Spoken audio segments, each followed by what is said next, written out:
Today, everybody tells us we should talk about sex to our children, but nobody tells us just how. I'm a nerd when it comes to talking about sex with my children. A few bad starts have scared me off completely.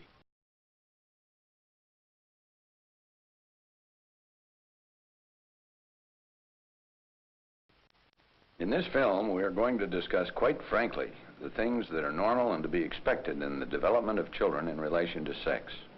Some of you may become somewhat uncomfortable as parts of this film unfold, but I think if you will listen carefully, you will agree that the concepts will contribute to the rearing of a mature person who has a healthy, responsible attitude toward the sexual side of his life. There are two basic objectives to which we would like to draw your attention. First, note the many things that you should not do because they can be damaging to a healthy attitude. Then note the positive things that can be done to put sex in a proper perspective.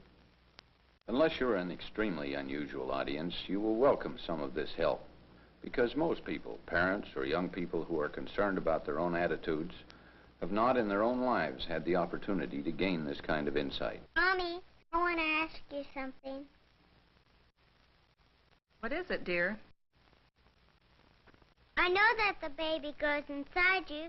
That's where Johnny was. But he seems so big. What I wonder is, how does he get out of there? Your belly button? It's too small. Mary, the baby doesn't come out of your navel. Let me tell you how it is. There's a special opening just in front of the place where you have your BM. It's very, very tiny in a little girl, but as you grow, it grows too, right along with the rest of you. Until when you're grown up, it gets to be just about this size. Now, when the baby's ready to be born, it stretches up to be about this size. Just big enough for the baby to slip through, head first. Then after the baby's born, it goes back to its regular size. You remember how big my tummy stretched when the baby was growing in there? And now see, I'm flat again. I'm back to my regular size. Do you understand? Yes, I think so. But if I forget it, you can always tell me again. Maybe when Tabby has her kittens, you can see how they come. I like that, but there's something else. How did the baby get started in there?